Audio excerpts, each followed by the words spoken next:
अस्सलाम वालेकुम everyone, welcome back to Brainora academy. और आज के इस इंपॉर्टेंट वीडियो लेक्चर में हम बात करेंगे एड्रिनल ग्लैंड की।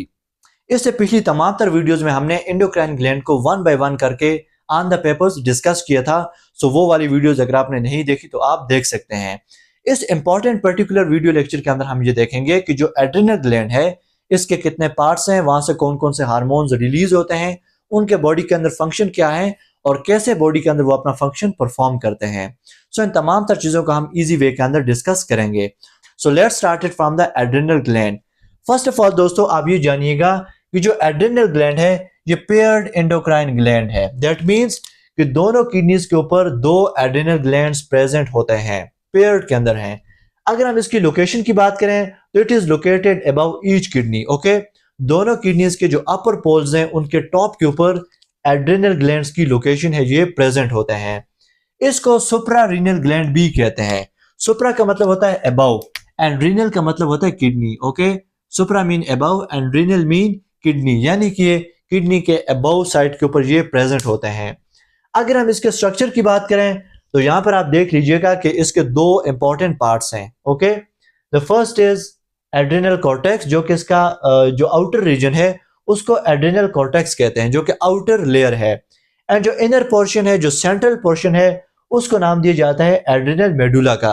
सेम किडनी के लिए जो हम यूज करते हैं कि renal cortex is the outer part of the kidney and renal medulla is the inner part of the kidney. So same जो कॉन्सेप्ट है वो आप इसके लिए भी यूज कर सकते हैं। Okay, adrenal cortex is the outer portion of the adrenal gland and adrenal medulla is the central or internal portion of the adrenal gland. First of all हम बात करते हैं एड्रिनल कॉर्टेक्स की, जो कि सबसे लार्जेस्ट पोर्शन है adrenal gland का। ओके, तकरीबन approximately 80 to 90% of the adrenal gland is consist of adrenal cortex. तकरीबन जो एड्रिनल कॉर्टेक्स है ये 80 to 90% जो पोर्शन है एड्रिनल ग्लैंड का उसको कंस्टिट्यूट करता है। इसके अलावा दोस्तों ये प्रोड्यूस करता है स्टीरॉयड हार्मोन्स को। स्टीरॉयड हार्मोन्स वो हार्मोन्स होते हैं जो कि कोलेस्ट्रॉल से मिलकर बने होते हैं, जिसके अंदर एल्डोस्टेरोन, कार्टिसोल, एंड्रोजन, ये सारे के सारे स्टीरॉयड हार्मोन्स आ जाते हैं। अगर हम इसके जोन्स की बात करें, इसके लेयर्स की बात करें, तो बेसिकली जो एड्रिनल कॉर्टेक्स है इसकी 3 इंपॉर्टेंट लेयर्स हैं। जो सबसे आउटर लेयर है उसको नाम दिया जाता है जूना ग्लोमेरुलोसा का, जो कि एल्डोस्टेरोन हार्मोन को रिलीज करता है।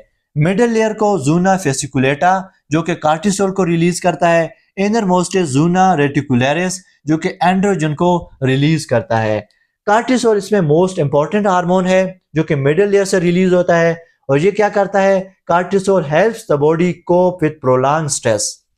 दोस्तों जो स्ट्रेस होता है ये दो तरह के होते हैं, इसकी दो टाइप्स होती हैं। एक होता है प्रोलॉन्ग स्ट्रेस, जो कि लॉन्ग टाइम के लिए होता है, लॉन्ग टर्म होता है। और एक होता है एक्यूट स्ट्रेस, जो कि शॉर्ट टाइम के लिए होता है, शॉर्ट टर्म के लिए होता है। ओके, जो प्रोलॉन्ग स्ट्रेस है उसके अंदर कार्टिसोल अपना रोल प्ले करता है, और जो एक्यूट स्ट्रेस है जो कि शॉर्ट टर्म के लिए होता है उसके अंदर जो एड्रिनल मेडुला के जो हार्मोन्स हैं, एपिनेफ्रिन, नॉर एपिनेफ्रिन, वो अपना रोल प्ले करते हैं। सो बेसिकली ये तमाम तर जो हार्मोन्स हैं इनके फंक्शंस को भी हम यहाँ पर डिटेल से एक्सप्लेन करेंगे। सो यहाँ पर जो एड्रिनल मेडुला की अगर हम बात करें, जो कि इनर लेयर है, ओके, इंटरनल पोर्शन है, इसके बेसिकली ये तकरीबन 10 to 20% जो एड्रिनल ग्लैंड है उसका पोर्शन कंस्टिट्यूट करता है। तकरीबन 10 to 20% ही जो पार्ट है एड्रिनल ग्लैंड का उस पर मुश्तमिल होता है। इट प्रोड्यूसेस कैटेकोलामाइंस हार्मोन्स, जिसके अंदर हमारे पास आ जाते हैं एड्रेनालिन, जिसे एपिनेफ्रिन भी कहते हैं, एंड नार एड्रेनालिन, नार एपिनेफ्रिन। सो ये दोनों हार्मोन्स कहाँ से रिलीज होते हैं? Internal portion of the adrenal gland, adrenal medulla से रिलीज होते हैं। And these hormones are responses to acute stress.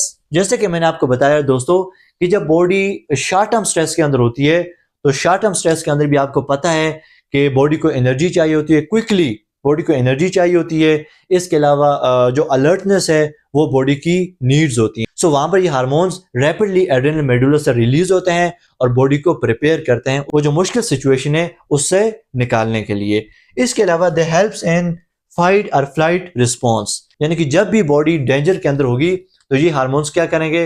Body को फाइट और फ्लाइट रिस्पॉन्स में हेल्प करेंगे। या तो बॉडी ने उस डेंजर का मुकाबला करना होता है या फिर वहां से फ्लाइट करना होता है, वहां से अपने आप को भगा लेना होता है। अब ये जो इंपॉर्टेंट हार्मोन्स हैं डियर लिसनर्स एड्रिनल ग्लैंड के, जिसके अंदर 3 ये हमारे पास हार्मोन आ गए, एल्डोस्टेरोन, कॉर्टिसोल एंड एंड्रोजन, दो हमारे पास आ गए कैटेकोलामाइंस हार्मोन्स, एपिनेफ्रिन एंड नार एपिनेफ्रिन। हम इनके फंक्शन को यहाँ पर डिटेल से एक्सप्लेन करते हैं। सो फर्स्ट ऑफ ऑल जो एड्रेनल कॉर्टेक्स है उसके तीनों हार्मोन्स को हम वन बाय वन करके डिस्कस करते हैं। फर्स्ट हार्मोन है इसका एल्डोस्टेरोन, ओके, जिसे मिनरलोकॉर्टिकॉइड का नाम भी दिया जाता है। इसका फंक्शन क्या है? मिनरलोकॉर्टिकॉइड्स, दैट मींस कि ये बॉडी के अंदर जो मिनरल्स हैं जैसे सोडियम हो गया, पोटेशियम हो गया, इसके अलावा वाटर का बैलेंस भी ये बॉडी के अंदर बना के रखता है। ये काम कैसे करता है? अब जैसे ये एड्रेनल कॉर्टेक्स से रिलीज होता है तो ये सीधा जाके किडनीज की ट्यूब्यूल्स के ऊपर एक्ट करता है। अब जैसे ये जाके किडनीज की ट्यूब्यूल्स के ऊपर एक्ट करेगा तो वहां से सोडियम की रीअब्जॉर्प्शन करवाएगा, ओके। और जैसे सोडियम की रीअब्जॉर्प्शन होती है ब्लड के अंदर तो वाटर भी सोडियम को फॉलो करता है। वाटर की रिटेंशन भी यहाँ पर होती है, वाटर का भी रीअब्जॉर्प्शन होता है। और जैसे ही वाटर का रीअब्जॉर्प्शन होगा तो बॉडी के अंदर वाटर और सोडियम का लेवल इंक्रीज हो जाएगा। तो जैसे ही वाटर और सोडियम का लेवल बॉडी के अंदर इंक्रीज होता है, ब्लड के अंदर इंक्रीज होता है, तो एज अ रिजल्ट ब्लड का जो वॉल्यूम है वो भी बढ़ जाता है। और जैसे ही ब्लड का वॉल्यूम बढ़ेगा जो बॉडी का बीपी है वो भी इंक्रीज होगा, जो ब्लड प्रेशर है वो भी इंक्रीज हो जाता है। सो इस तरह से एल्डोस्टेरोन क्या करता है? अपना फंक्शन परफॉर्म करता है, जो कि आप यहाँ पर रीड कर सकते हैं, ओके।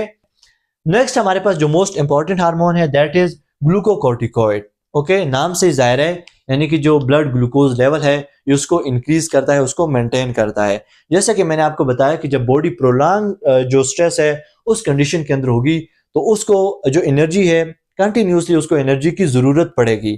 तो इस एनर्जी के लिए ये क्या करता है? ग्लूकोकॉर्टिकॉइड या फिर जो कॉर्टिसोल हार्मोन है ये ब्लड ग्लूकोज लेवल को इंक्रीज करके रखता है ताकि बॉडी को एक लंबे टाइम तक जो एनर्जी है उसको प्रोवाइड किया जा सके, ओके। सो ब्लड ग्लूकोज को इंक्रीज करता है, प्रोमोट्स करता है ग्लूकोनियोजेनेसिस, जो नॉन कार्बोहाइड्रेट सब्सटेंसेस हैं उनको कन्वर्ट करता है कार्बोहाइड्रेट्स के अंदर, ओके, ग्लूकोज के अंदर उनको कन्वर्ट करता है। जैसे हमारे पास फैट्स आ जाते हैं, अमीनो एसिड्स आ जाते हैं, इनकी ग्लूकोनियोजेनेसिस होती है, इनको दोबारा से कन्वर्ट किया जाता है ग्लूकोज के अंदर। सो ये कौन करवाता है? कार्टिसोल करवाता है। Next is it helps the body cope with stress, stress से लड़ने के लिए बॉडी को प्रिपेयर करता है, अडॉप्ट करता है। एंड सप्रेसेस द इन्फ्लामेशन, और बॉडी की जो इन्फ्लामेशन है उसको सप्रेस करता है, इसी वजह से उसको एंटी इन्फ्लामेटरी के तौर पे भी जाना जाता है। Next is it provides energy during stress and maintain blood glucose level, जो कि हमने डिस्कस किया। सो नेक्स्ट हार्मोन हमारे पास आता है एंड्रोजन। ये भी कहां से रिलीज होता है? एड्रेनल कॉर्टेक्स से रिलीज होता है, जो कि वीक सेक्स हार्मोन है। और ये क्या करता है? बॉडी के जो सेकेंडरी सेक्सुअल कैरेक्टरिस्टिक हैं उनको मेंटेन करता है।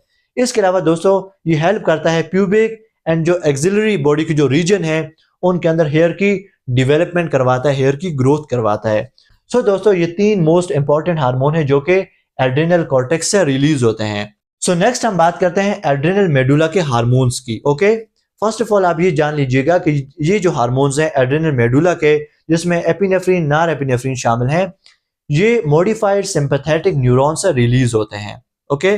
जो सेंट्रल रीजन है एड्रेनल मेडुला जो है, यहाँ पर मॉडिफाइड किस्म के सिंपैथेटिक न्यूरॉन्स होते हैं, वहां से ये दोनों हार्मोन्स रिलीज होते हैं। सो फर्स्ट ऑफ ऑल हम देखते हैं एपिनेफ्रिन को। एपिनेफ्रिन क्या करता है? जब बॉडी शॉर्ट टर्म जो स्ट्रेस है उसके अंदर होती है, डेंजर के अंदर होती है, तो ये क्या करता है? हार्ट रेट को इंक्रीज करता है। जब हार्ट रेट इंक्रीज होता है तो ब्लड जो है वो क्विकली बॉडी के ऑर्गन्स तक पहुंचता है। नेक्स्ट इज ये मेटाबॉलिक एक्टिविटी को भी इंक्रीज करता है। जब मेटाबॉलिज्म इंक्रीज होगा तो ज्यादा से ज्यादा एनर्जी की प्रोडक्शन होगी सेल्स के अंदर। नेक्स्ट इज ब्लड ग्लूकोज को भी इंक्रीज करता है। जब ब्लड ग्लूकोज इंक्रीज होगा तो एनर्जी ज्यादा से ज्यादा सेल को मिल पाएगी, बॉडी ऑर्गन्स को ज्यादा से ज्यादा एनर्जी मिलेगी उस सिचुएशन से अपने आप को निकालने के लिए या फिर उस सिचुएशन के लिए अपनी बॉडी को प्रिपेयर करने के लिए। नेक्स्ट इज ये डायलेट्स करता है ब्रोंक्यूल्स को, जिसे ब्रोंक्यो डायलेशन कहते हैं। ब्रोंक्यूल्स डायलेट होंगी, ज्यादा से ज्यादा ऑक्सीजन का अपटेक होगा और बॉडी प्रिपेयर रहेगी स्ट्रेस से लड़ने के लिए। Next is it increase blood flow to skeletal muscles and heart. आप जानते हैं दोस्तों कि जब भी कोई डेंजर सिचुएशन होती है तो उस दौरान हमारा हार्ट और जो स्केलेटल मसल्स हैं इनको ज्यादा से ज्यादा नीड होती है, एनर्जी की ज्यादा से ज्यादा ऑक्सीजन की नीड होती है, इनका काम ज्यादा होता है। सो इनके जो ब्लड है, सो इनकी तरफ जो ब्लड फ्लो है वो भी एपिनेफ्रिन इंक्रीज कर देता है। नेक्स्ट हार्मोन है नार एपिनेफ्रिन, ओके। ये क्या करता है, ये वेजो कंस्ट्रिक्शन करता है, ब्लड वेसल्स को कंस्ट्रिक्ट करता है ताकि ब्लड प्रेशर इंक्रीज हो जाए और जो ब्लड है वो इजीली फास्ट जो तरीके से रैपिडली वो बॉडी के ऑर्गन्स तक पहुंच पाए एंड मेंटेन करता है ब्लड सर्कुलेशन को। ओके, जो ब्लड वेसल्स के टून है उनको भी मेंटेन करता है। सो ये बेसिकली हमारे पास जो हार्मोन्स हैं, इंपॉर्टेंट हार्मोन्स हैं एड्रिनल ग्लैंड के, वो आ जाते हैं। दोस्तों उम्मीद है आज की वीडियो आपको पसंद आई होगी। नेक्स्ट वीडियो में मिलते हैं। Thank you so much. Allah Hafiz.